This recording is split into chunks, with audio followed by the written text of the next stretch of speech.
A lot of people think it's just a walk in the park. But what people don't realize is there's a lot of situations that you can get yourself into that not the average Joe Blow can just get themselves out of. And that's why they call it the Mountain of Death, because people think it's just a walk when it's really more. It's an adventure that you need to be prepared to endure.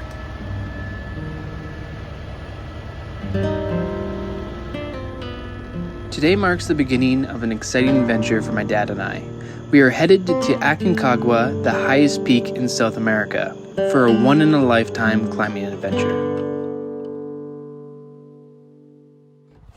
All right, it is December 27th, and I'm just getting ready to have some breakfast before hitting the road. We got Mom here. How you feeling, Mom?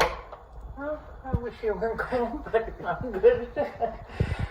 Mixed emotions. We're gonna go with that one. Breakfast before the trip there. Nurse, how are you feeling, Dad? A1 ready to go. A1 ready to go. Saying goodbye to Sierra for a month's gonna be tough. The longest I haven't been with her, but it's gonna be fun. You know what? It's an adventure. And Mom is not crying right now. No, I'm not crying. Not at all. No.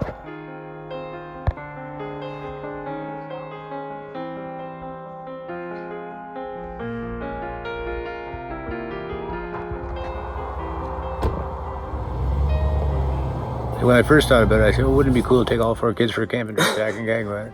So I called them all one by one, and they all said, oh yeah, it'd be cool, but life and busyness gets in the way, and for whatever reason, they all bowed out, and it just aired to me. When you put that plan in motion, I looked at the trip as, when else am I going to get to do something like this with my dad? I wanted to do it ever since I did Kilimanjaro. And Right. Kilimanjaro is a 3-day hike up to get to the top. Ours was like a 15-day hike. Yeah. We just made it here in Mendoza. Just got checked into our hotel. My wife is worried. She said, I don't hear from you for 15 days. No, I'm on my back. Leave a telephone number to the campament here, so they send a message about you. I see it. I'm going to get a freak out. Is this community hall? She'll drop dead. She's worried. Very scared. Very scared. We heard so many stories about people not making it to the top, and we saw videos while we were at the penitence of climbers who were just weeks before us turning around. It was a big undertaking. It was probably bigger than both of us Ever thought, yeah.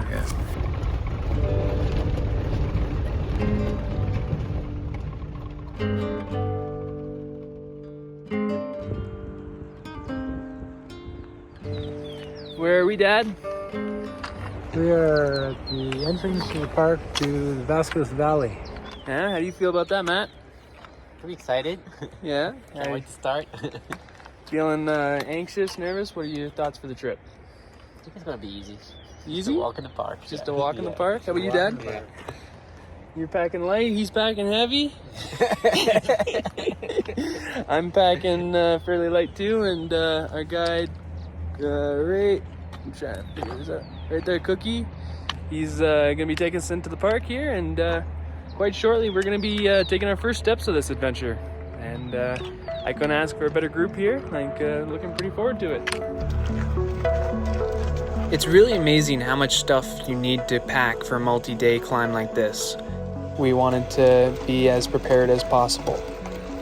We had to keep in mind that Aconcagua is a very low success rate of only 33%.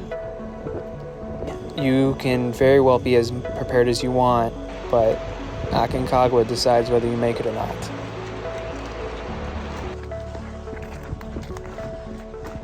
How you feeling after the first trek? 7 out of 10. 7 out of 10. That last hour is a little hot, eh? Yeah. How about you, Matt? How are you feeling? I feel pretty good. Yeah? I mean, it's heavy, but Yeah, how many kilograms is that again? 23. 23 kilograms. What a beast. Yeah, kudos. We got maybe 3. Yeah, Cookie, how are you feeling? Too bad. Yeah? Yeah, too bad. Yeah. I'm going to my home. Bye bye, guys.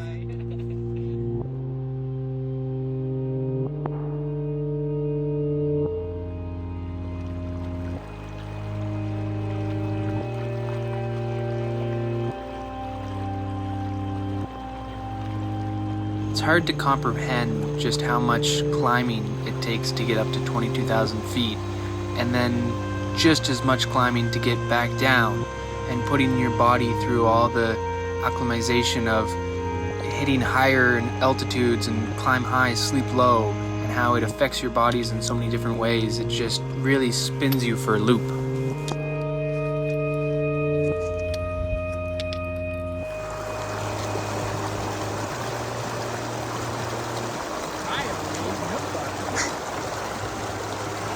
Well, we're a little bit late to the day. It's 9:10. What time did we start this morning? 7, I think. 7 a.m. right on the dot. We're at 3,561 meters of elevation at the moment.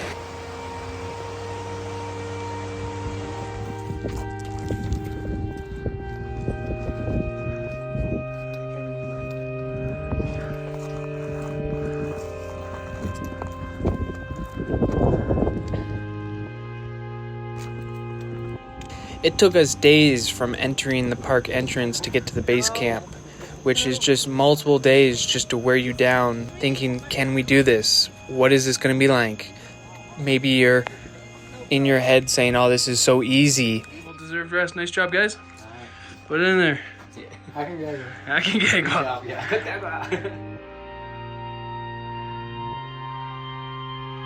Resting. Resting. And I'm resting.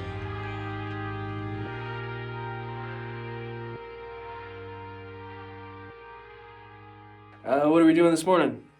Breakfast and heading out to our first climb on the actual mountain. Yeah, well, how many meters are we going up today? 700, I think, isn't it? 731 meters. That's very precise. I've been studying. I'm sure there's going to be up and down in between, so we'll hit 1,000 meters, no problem. Stay It's a warm. long day. It's supposed to be a long day, 5 hours up and 2 hours down, and we're going 3 kilometers of distance. So it's a little scary, but yeah, somehow Matt has more weight in his bag when we go higher, and Dad and I have less. We kicked a lot of stuff out last night. Said we don't need this, but yeah, feeling good. And Reality setting in. What's important? reality is setting in.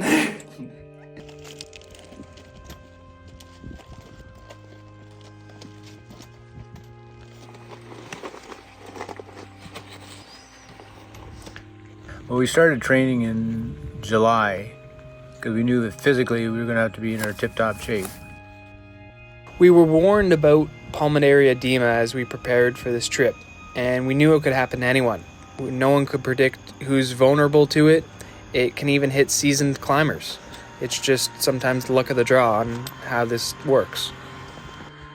When I reached Camp 1 for the first day, I just totally spaced out. I was not myself. You had a headache? I had the headache. I would have done anything to get rid of that feeling that I was at that time. And in your heart of hearts, you know it's going to get Worse. multiple time worse the higher you go. This is Camp 1. This isn't even the summit. Yeah.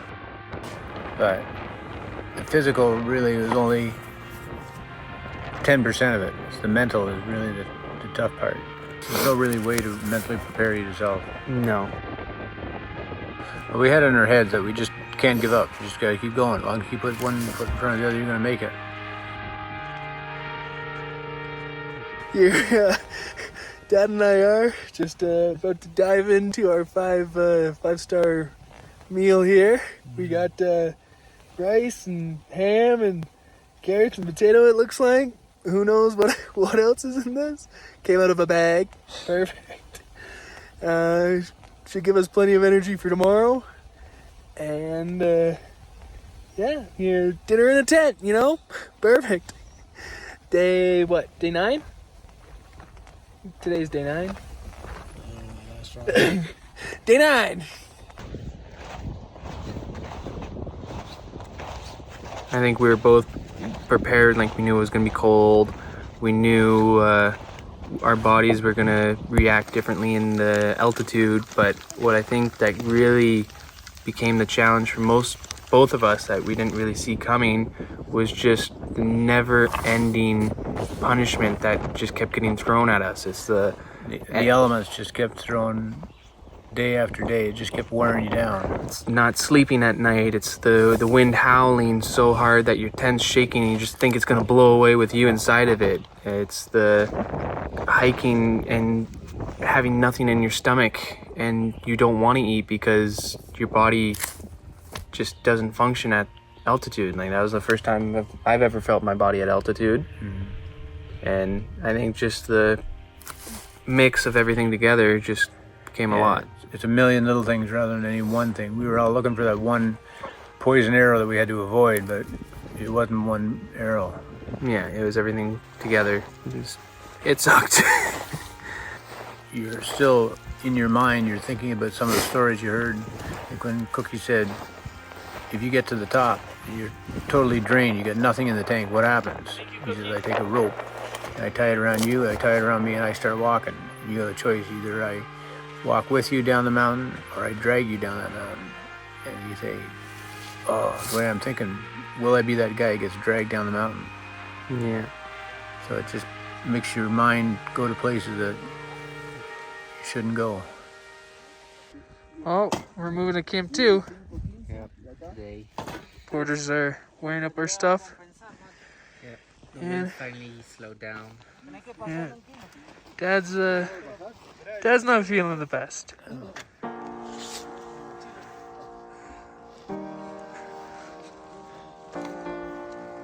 Is what it is. Yeah.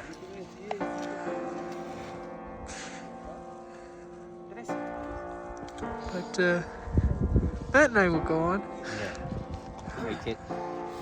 Do our best. Bring you in spirits, at least. The moment that you hope never comes finally came for us.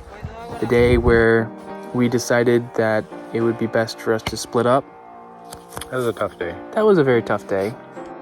I sometimes wonder what I could have done differently, but I honestly think I made the right choice to make the call when I did. I could have gone along one more camp, maybe I made two, but I knew that Summit Day was going to be beyond my reach.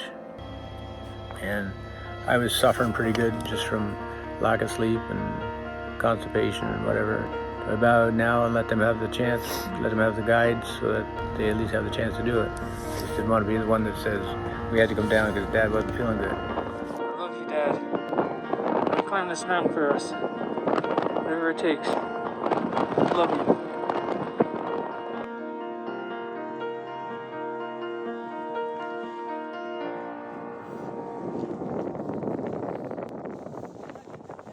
Today is January 13th, rest day here at Camp 2. Trying to get as much rest as possible for the next 2 days. My nose seems to have taken a little bit of a beating yesterday, so I'm gonna watch that, be careful, make sure I put my buff on properly. Really don't have much of an appetite up here. I'm eating like a child, but I know I need to eat, so I'm putting it in my body.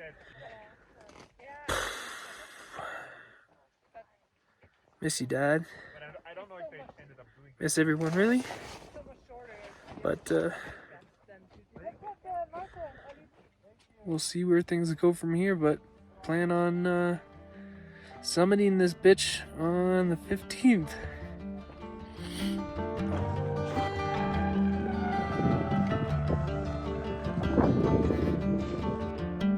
The weather is a huge factor in whether you make it to the summit or not. To have an accurate weather window was very difficult, and you have no other option. Summit day is long. Early start, late finish, minimal nutrition, frozen water, exactly when the air is the thinnest and the winds are the strongest and the pitch is the steepest and you're at your weakest. I never knew just how intense this adventure can really be. It's a lot of work, it's not enjoyable, but you're working your way towards the summit. Weather's looking good for tomorrow, and I couldn't be more excited. Yeah. Yeah, we already passed Kilimanjaro, so now Yeah? just 1,000 more meters. Yeah, what's 1,000 more meters, you know? Just a walk in the park.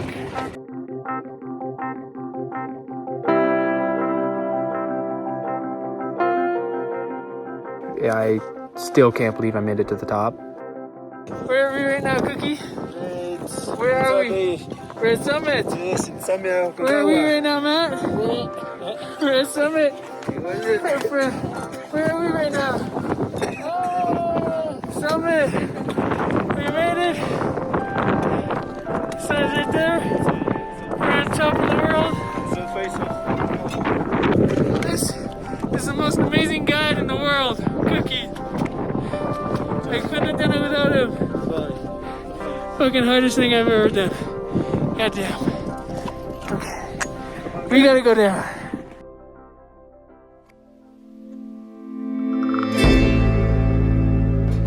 Hell's Beach.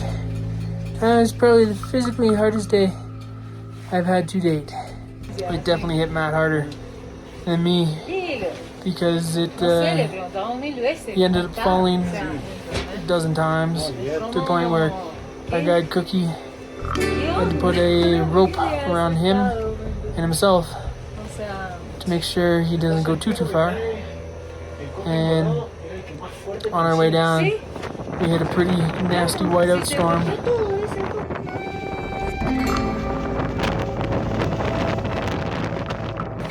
Sucked when Dad bowed out, but totally understandable. I'm just being completely honest, there's not a chance today would have happened for him. So at least he got out while he was ahead. Overall, surreal that we got to the summit. So happy. Cried a little bit. Cried a little bit when I saw the sun rise too. I don't know. Ready to come home. Miss everyone. 14 days on the mountain. Shitting in a bag for a while. That was weird. 2 days down the mountain. And I'm excited to tell everyone that I summited. Being able to say to myself, like, Dad, I did it. Like, I'm here. I'd say was a pretty unbelievable moment for me. I left a penny for each one of my family members with their year on it at the top of Aconcagua. And I put them with my dad had a note packed from my mom. And when he bowed out of the journey, he passed his note and his apple seeds to me. I poured his apple seeds out at the top of Aconcagua, and I left my note from my wife, Sierra. That is just something, a memento that we carried from ourselves with us to help push us to this journey. You know you want to turn around, you know you want to stop, and you take that extra step. Insane experience, totally surreal. That's the surface of Aconcagua. And then the realization when we were told to go down the mountain kind of set in, like, holy shit, now I got to get off this mountain. We're only halfway on the trip. Yeah, that one kind of kicked my butt a little bit. I probably had one of the worst sleeps I've ever had. The wind would not stop last night, as you could hear. It's pretty calm right now. There's a bit of a medical emergency. Matt couldn't breathe. He was having a very hard time breathing. And found out he was at like 20% oxygen, all this crazy stuff. 4 hours later, he was being carried. Pretty scary. I've been throwing up all night. It's been insane. I didn't have anything. I'm still sick. I really just want to get the fuck out of here.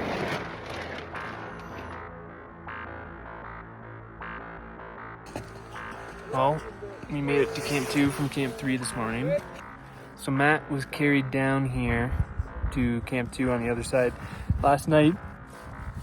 And he was helicoptered to the penitence and then ambulanced to Mendoza. So hope all is good there, but I'm physically drained to next level. I got some chest pains going on and it hurts to drink, and I don't know if I'm just so low or what's going on, but I want to get off this mountain. So we stopped in at Camp 2 to check out the helicopter situation.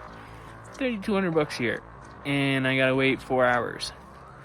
Or I could walk to Plaza de Mules, which is about a 2-hour walk, and it's $1,500 from there. Just look at it as a money walk, I guess, but I'm getting off this mountain. And I'm finding myself some pizza. I want pizza. Really bad. Matt's gone. Dad's gone. I'm the only one left. And I'm planning on dipping, which means Cookie is gonna be left by himself. I walked up and down Aconcagua. Just didn't walk out. Just got down. Might have taken the $3,200 helicopter. That was a lot down. But it's 6 o'clock now. Just passed, actually. I am not doing 24K tomorrow. It's not happening.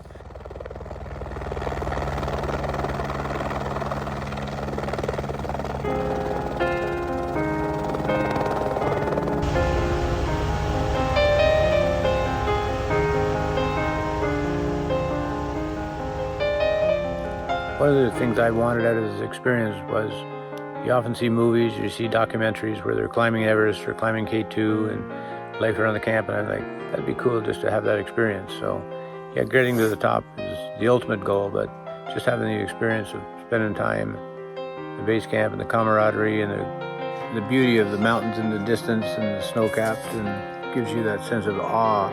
Such a remote and desolate place that nobody gets to enjoy.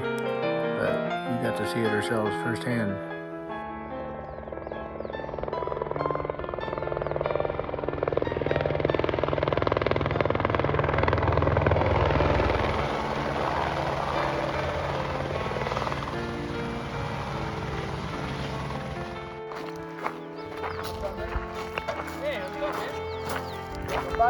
Okay. Leave the tops there. I'm glad to see you. Well, you made it. Yes, sir. I'm proud of you. Made it back one piece. It's tough. Oh, that was a bitch. I conquered Aconcagua and lived to tell the story. Yeah. And my adventure buddy right here. Love you, Dad.